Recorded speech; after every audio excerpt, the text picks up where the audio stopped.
Thank you for the assistance. The topic that I'm going to discuss this afternoon is about the real things that is happening in our country. Now, to begin with, let me tell everyone that first of all, I'm not an expert in the field of forensic. My interest in forensic science began as a trial lawyer because I noticed that inside the courtroom, we always rely on testimonial evidence. Not in my more than 30 years of practice, I never encountered any presentation of evidence in the Philippines using scientific presentation of evidence. So that prompted me to write a book to just to discuss some of the problems in the Philippines, and the title is Problem Areas in Proper Identification, Alibi, and the Emerging Role of Forensic Science in the Appreciation of Evidence. Next slide, please. In criminal law in the Philippines, the burden of proof lies on the prosecution. As we all know, all the elements of the crime, including positive identification of the accused, must be proven beyond reasonable doubt. The reason given by the Supreme Court is that, well, if you want to prosecute the accused in a particular case, you have to first prove all the elements of the felony, as we all know, and not only the elements of the felony, but what is important is positive identification. Next slide, please. Now, the picture that I'm trying to show you is a story of a family that in the Philippines. And as you can see, as you well know, if you're not yet aware, they were all murdered in the Philippines. And the pictures appearing on the right screen are the primary suspects in the gruesome killing of the entire family. Now, to give you a short background, do you know what happened on that day? The following day, a certain policeman tried to clean everything from the residence of the family. According to the policeman, the reason why he cleaned everything is he wants to make sure that everything will be okay. I know it's not okay in the field of forensic because practically he has erased everything in the prosecution in proving the crime. Next slide, please. And there is this picture that I would like to see you to show. This is how we people here get evidence from the crime scene. And I know you will have some observation as to that matter how they prove the presentation of evidence. Next slide. Before the next slide, let me continue my story about that massacre that happened in the Philippines. You know what? The first suspect was what we call the Akyat Bahay gang in the Philippines. But for lack of evidence, they were released after so many days. Then they found another suspect, another poor fellow who was charged of a crime, but for lack of evidence, as you well know, everything was cleaned up. Then he was again released by the policeman. Until finally, you know what happened? A certain woman admitted that she was there and positively identified one of the suspects as the one who raped and killed the entire family. Now, the next problem is, well, I learned so many things from you this morning. How do we present the same image in court? The suspect was able to, he was arrested on that day, but how about the crime scene? How do we prepare complaints in court? As lawyers, we always listen to what the witness will testify or will answer, or we will just listen to their story. But the problem there is we only rely on testimonial evidence. We only rely on memories. How about if was it done scientifically? That is one thing that I want to address this forum. Now, when we are already inside the courtroom and we want to prove our case, since we are only using testimonial evidence, the end line is we want the court to imagine things that happened few years ago. But the problem is the judge was not present when the crime was committed. The prosecutor was not present when the crime was committed. Now, what do we do now? Well, I just heard the first presenter saying that we have to make the proper visualization. And I think that is very important.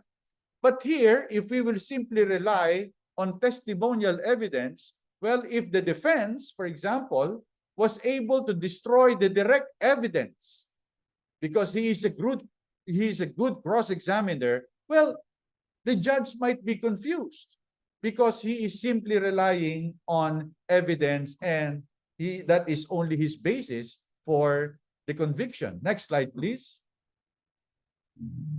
But the Supreme Court made mention that in positive identification, we must always prove what we call moral certainty. Next slide, please. And you might wonder in the Philippines, what is moral certainty? All right.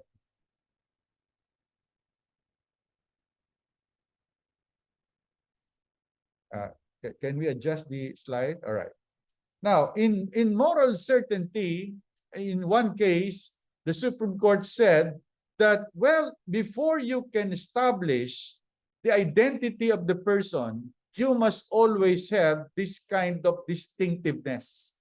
And what is distinctiveness? As we all know, the Supreme Court said, well, your witness must be able to identify the face, or at least he can identify certain marks. I heard the presenter saying distinguishing marks or possible tattoos on the body or fingerprints or DNA in order for the court to be convinced that there is such thing as moral certainty.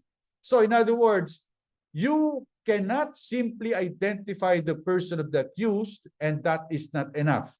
You have to tell something to the court, something that is distinct on the part of that person, and that is what we call moral certainty, according to the Supreme Court. Next slide, please. Now, the certain degree of distinctiveness, it can be shown in the pictures. It could be like this. It could be birthmark, for example, or scars, for example. Now, that is what the Supreme Court is trying to tell us. But the problem is, in the Philippines, it's too dark. What if the crime happened in a street that is too dark? How will you able to identify or at least tell the court that the suspect has a birthmark or a scar on the left cheek? It's quite difficult. I hope you know what I'm talking about. Next slide, please. But in the case of People versus Dadao, the Supreme Court said that, oh, the only thing that is happening here is in the Philippines, you have to prove positive identification. And on the part of the defense, the usual defense is what we call alibi, right? And according to the Supreme Court, pardon me for saying this, the Supreme Court sometimes is quite biased when it comes to positive identification. When the person has been positively identified during trial, more or less, you expect conviction of the crime. The Supreme Court is also biased when it comes to alibi, because according to the Supreme Court, alibi is the weakest defense. But is that the truth? Is that true? Is alibi really a weakest defense? Now, in one case, the Supreme Court said, well, you have to present disinterested witnesses. Someone who is not that interested in the case. Next slide. There must be proper corroboration from disinterested witnesses. And if your witness is a member of your family, well, the Supreme Court or the court might say that, well, he is your sister. She is your sister. She is your father. Then why are you testifying in his behalf? So he might not qualify as such. Next slide, please. And look what happened. And what we call that self-serving alibi. You know, that's what the Supreme Court said in one case that I'm trying to show. Next slide, please. Now, this is the person who was charged of the crime of murder of the family. And after 15 years, because of self-serving and because of flip-flopping testimony, since there was no enough forensic evidence, his defense is that at the time of the commission of the crime, he was in America at the time. So how could he kill the family if he was in America? And he was able to present documents. He was able to present evidence that will prove that he was in the United States at the time of the rape and killing. But the next question is, why was he convicted of the crime charge? Well, it's good to know. I do not know this guy. He's a son of senator in the Philippines. And do you know what happened to his life? He spent 15 years in jail. Next slide, please. He spent 15 years in jail. This person spent 15 years in jail, and I was thinking, could this be an example of violation of human rights? Had there been proper forensic examination 15 years ago or before the case was filed in court, then these things would not happen. But imagine, he was charged falsely. Why? Because the court here relied solely on testimonial evidence. That is the danger of solely relying on testimonial evidence. Next slide, please. Then we have what we call a lying witness. I don't know if you have encountered a lying witness. Next slide. And a lying witness can testify something in court. It is as if she was present in the crime scene. But the truth of the matter is that she is not. A lying witness can make also what we call positive identification. He can also pinpoint a certain person. It is as if that person was present in the crime scene. But the next question is, how can we destroy the testimony of a lying witness? Well, in my practice, I was able to encounter one lying witness. And mind you, it took me some time to destroy the testimony of that lying witness, because it is as if she is an expert in that field, expert in lying. And it's quite difficult to destroy the testimony of that witness. But next slide, please. What is important is you should be careful, because a lying witness, as I said, can make positive identification, and he could also be considered as a credible witness. Why? Because she acts like an actress. She acts like it is as if she was present at the crime scene. His word or her word is also the same as a word of a true witness. But the problem is, what if the court will believe that lying witness? What if the court will rely on the testimony of that lying witness? That's exactly what happened to Mr. Webb. Because the witness was lying, and because of the flip-flopping of testimony, Mr. Webb spent 15 years in jail. And when the case was reviewed in the Supreme Court, Mr. Webb was acquitted of the crime charge. Next slide, please. That is why I became interested in forensic. As I said, I'm not an expert, but I'm trying to learn so many things from forensic because, as I told Dr. Ranjit, I'm going to make a meeting to the justices of the Supreme Court and try to convince them that let's have a seminar like this.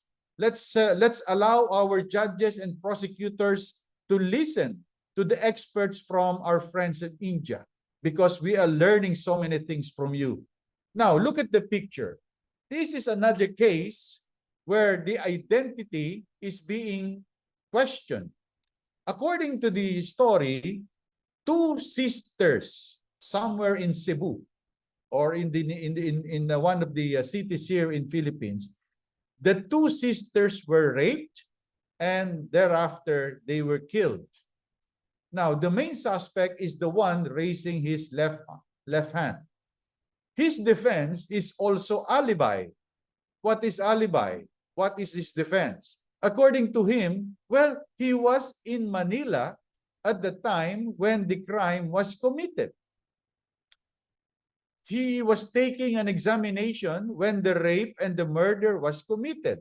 So how can he go to that place when he is very far from the crime scene? Next slide. Now, let's have a comparison in this case. The case of Plejano, the one that spent 15 years in jail, the Supreme Court has ordered the immediate release of the accused on the ground of unreliability of positive identification. Now, on the next slide, on the next column, that is the case of Larrañaga. That is very famous case in the Philippines. Well, he claims that he was wrongfully convicted. And because of that, his case is now in the on review by the United Nations Human Rights Committee. Next slide, please. Next slide, please. His defense is alibi. And I'll try to shorten, next slide, please. And I'll try to shorten his defense and the decision of the Supreme Court. According to the Supreme Court, well, I'll just discuss it later. Now, as you well know, there are factors affecting the identification because human memory is unreliable. That's number one. And therefore, accuracy is not expected. A witness is not expected to remember and recollect perfectly the major or even the minor details of what happened, let us say, 5 years ago or 10 years ago. Next slide. There is also a flip-flopping of testimony, just like what happened to Mr. Webb. And there is what we call circumstantial evidence. Next slide. And as you well know, just to summarize what circumstantial evidence is, there must be more than one circumstance. And all these acts, if taken together, will pinpoint to the fact that he was the one who committed the offense. That is what they call circumstantial evidence. Now, is that a ground for conviction? The Supreme Court said, yes, it could be a ground for conviction if all the elements, as you can see from the screen, are all present. Next slide.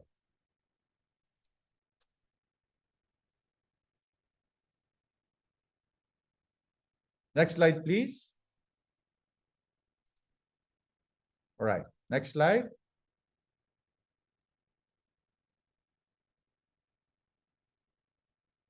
All right, now look at the picture. They're look alike, right? But that is a real picture. They belong to the same members of the family. If one accused will ask the witness, can you identify who actually shot the victim? Now look at their faces. Exactly the same. They look like the same. So how can I pinpoint that person? Because it might lead to certain confusion. Next slide. And look at this picture. There was a question earlier, what if they are wearing masks? They rob a bank and they try to wear a full mask. But this is an actual case that was released by the police authorities in Manila. And we're still relying on sketches. I heard earlier there is this app that recognizes face, or there is what we call face recognition. And the latest decision of the Supreme Court about the unreliability of testimonial evidence is because look what happened to this case. I'll try to give you the summary. At the time of the commission of the offense, the witness said, I could not recall what happened and I could not identify that person as the culprit. But you know what? After so many years, the same person, when he testified in court, said that, well, I can clearly remember everything that happened years ago. You know what happened? Thanks to the Supreme Court for this latest decision, the Supreme Court said, no, we cannot rely on your testimonial evidence. Imagine, when the crime was just committed, you could not recall anything. And when the time had lapsed, you can clearly recall everything. That is the danger if we will solely rely on positive identification and testimonial evidence. Next slide, please. These are factual cases decided by the Supreme Court. All right. According to the Supreme Court in the said case, and the Supreme Court admitted that positive identification could be the result of flawed identification. And based on this survey, eyewitness as identification, because of unreliability, might lead to wrongful convictions. Next slide, please. Next slide, please. Okay. According to a certain justice, when it is impossible for a man to commit the crime charge, because at the time of its commission, he was at the place far from that of the crime, the accused should be discharged. This defense is commonly known as alibi. Next slide, please. Positive identification always prevail over simple denial of the accused. That's what the Supreme Court said. Next slide, please. Which leads me, next slide, please, to a conclusion. I would like to show something. I became interested in distance. Because according to the defense of alibi, you must be able to prove that you are too far away. And it is impossible for you to be in the crime scene. So I tried to make a survey based on the decision of the Supreme Court. Does distance matters, right? Well, in that case, in the first slide, how about 50 meters away from the scene? Well, it's too, that is something that we cannot buy. How about 1.5 kilometers? Well, it's very near. You can easily ride the bike and you will be there. 3 kilometers, the Supreme Court said no. 16 kilometers, the Supreme Court said no. How about Quezon City to Cebu? This is, if you're not familiar with the place, this is around 1 hour flight. And this is the case of that guy who was raising his left hand. And you know what the Supreme Court said? Well, if it is only 1 hour flight, there are 4 airline companies flying that route. And within 1 hour, you can easily go to that place and rape and kill the 2 girls. Maybe that's the reason why he tried to elevate his case before the United Nations. And there is this what we call documented alibi. The guy that spent 15 years in jail because he was able to get all the evidence he needs in order to prove that he was not in the Philippines at the time, but he was in the United States at the time. And he succeeded in doing that. And that is what we call the principle of documented alibi. Next slide, please. So in other words, based on my presentation, denial is not enough. Next slide, please. It is not enough that if you are being asked whether you committed the crime or not, you will simply say, no, I did not commit it. I was in this place when the crime took place. No, according to the Supreme Court, denial is not enough. You have to prove with certainty that you were too far away from the crime scene, and it is physically impossible for you to be there in the crime scene. Next slide.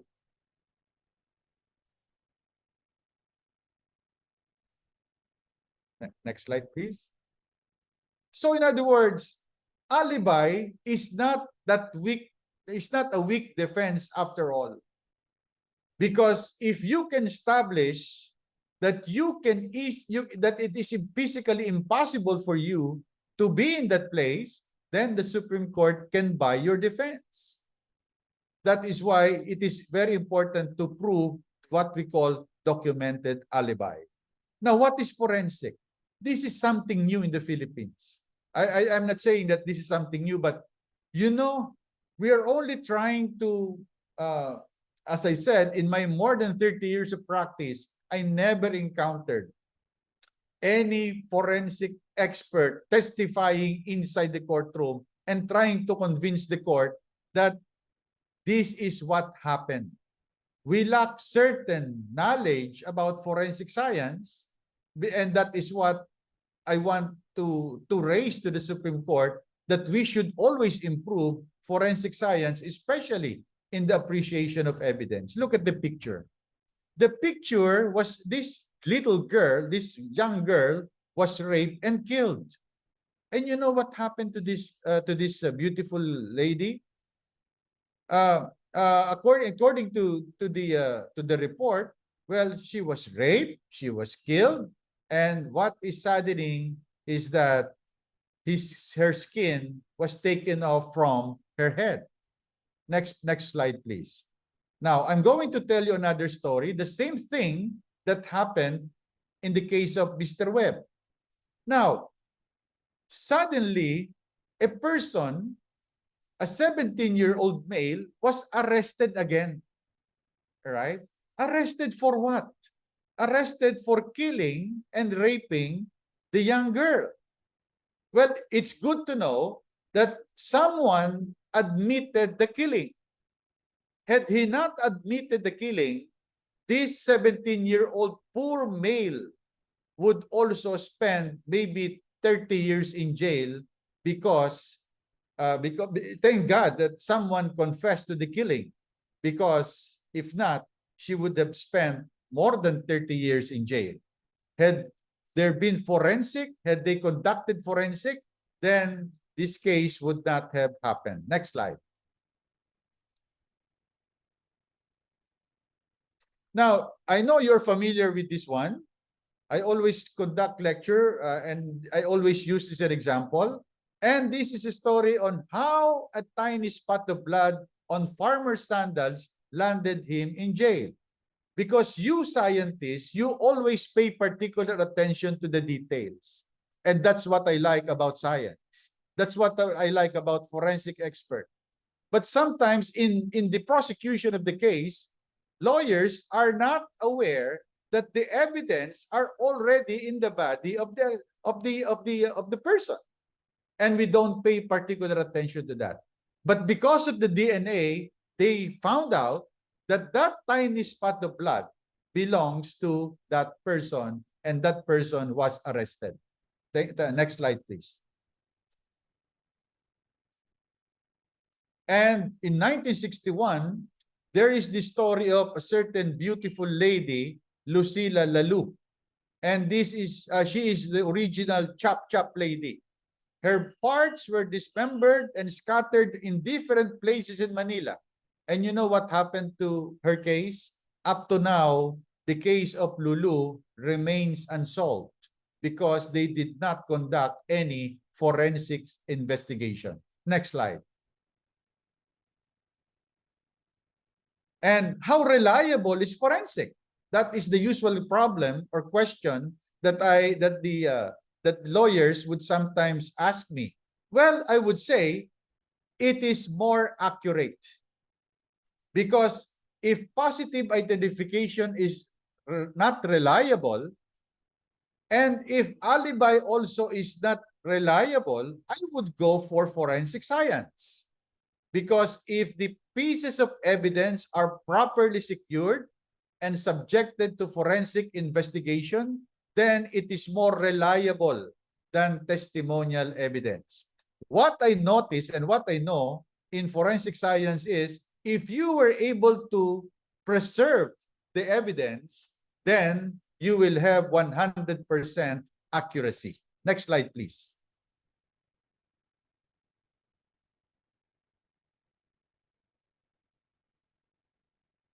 And what I learned whenever I conduct lecture in the Philippines is that I teach everyone to learn how to preserve evidence, because evidence is very vital in resolving a case. Next slide.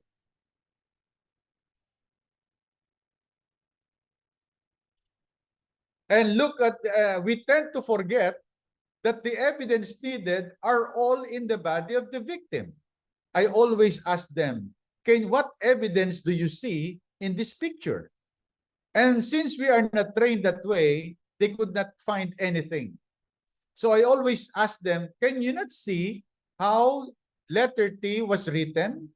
Can you not see how the word user was written in the blackboard? Did you not see how pusher on the right picture was written? If we have a bank, and if we have something that we can always rely on, then we can easily track the suspect. Why? Because the suspect himself left so many pieces of evidence in the body of that victim. Next slide, please. But when we go to court, sometimes we do not pay particular attention to these writings. Next slide, please.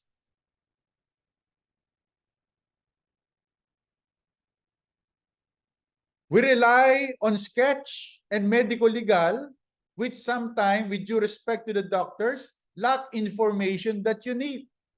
This is an actual picture, and this is actually what was presented in court.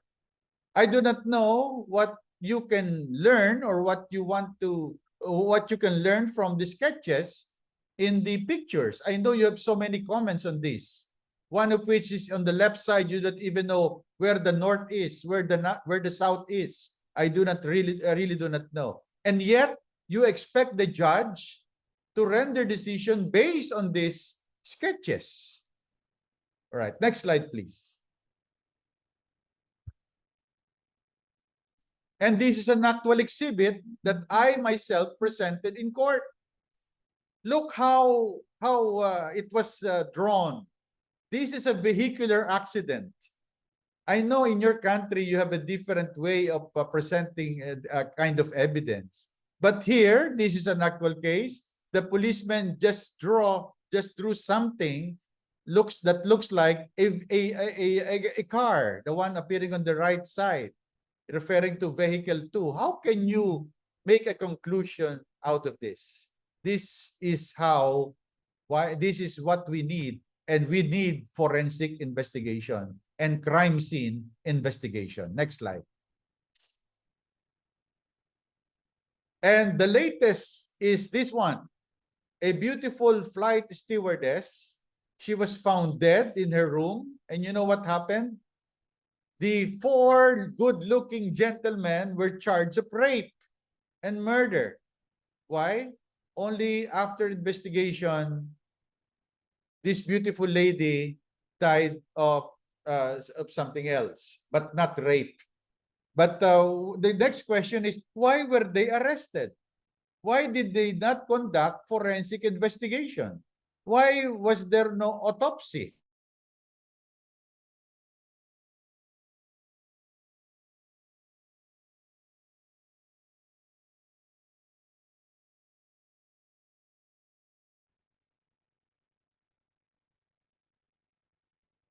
And as you well know, Dr. Fortun, she is one of the forensic experts in the Philippines. She was the one who made a testimony that the famous case of Jennifer Laude involving American GI did not die from drowning. Next slide. And I want you to look at the screen and look what happened to this one.